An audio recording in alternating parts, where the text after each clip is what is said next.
Riot presenting Riot Days, and I know it's made by you, or it's built on some of your recollections and memory and history from Pussy Riot and your acts. Can you say a little about Riot Days, please? Definitely I can. Yes. So we'll perform Riot Days tonight, and this show is, let's say, more musical, but a bit theatrical and improvisation show based on my book.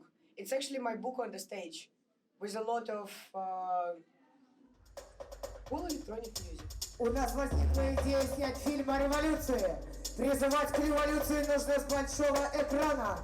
Мы объехали за неделю. And this is our story, from first action, which I participated with Pussy Riot, to my last day of prison, where I spent 2 years.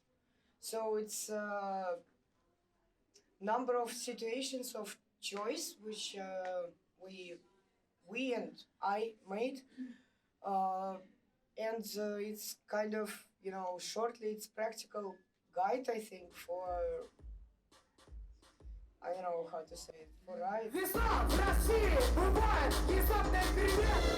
Будем научить тебя любить людей. Будем научить тебя. Can you say a little about what part your different artistic practices plays in Pussy Riot as a project or as a collective? Like Pussy how? Riot is a political art collective. We're doing different things. We started in 2012 with street actions. And for one of the actions, it's a song, Mother Mary Banish Putin. The state opened a criminal case against us because we performed at the Cathedral of Christ the Savior. It's cathedral, officially it's cathedral, but unofficially Putin used it as a political, let's say, place for the agitation for his endless presidency. So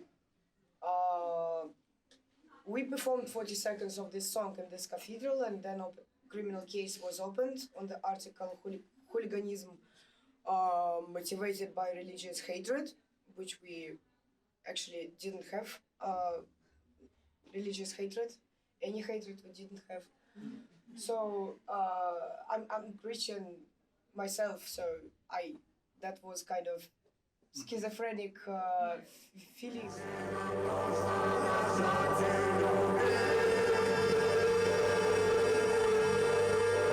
So we used balaclavas, which is like colorful anonymous masks for our performances. But when criminal case started, they put us to the cage, because in Russian courts there are cages. It's not like European courts. Everybody's seen our faces, so other story I think started. So we've seen prison inside. So we started Media Zona, which is journalism. It's journalistic project. It's only court journalism which exists in Russia, and that was very small group of journalists sitting in one room in the very beginning. But now it's one of the most popular Russian internet media. Even state media, even propaganda sometimes quotes Media Zona because it's unique content from the courts and from prisons, because it's covering police violence, prison violence, and what's happening inside courts. Besides that, we are doing a lot of things like music videos. Maybe some of them you've seen. I wrote a book. Nadia wrote a book. We continue to doing street actions. For example, for last several actions, I was banned from traveling for a year. So I had, an experience of leaving the country and going back very strange ways. But it's another story. And I think the main thing is actually about our country, it's changed a lot. Now it's like hundreds of political prisoners.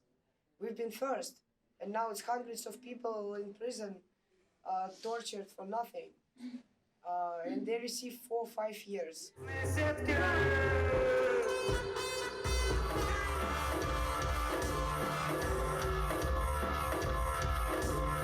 So we are giving an impression and some, knowledge of what is going on in our country. But for my opinion, the main thing, because we are here, in Copenhagen, you probably don't know a lot about Russia, but it's actually not story about Russia. It's a story of what can happen in any country if people forget what they have, forget about their rights and freedom. Mm-hmm.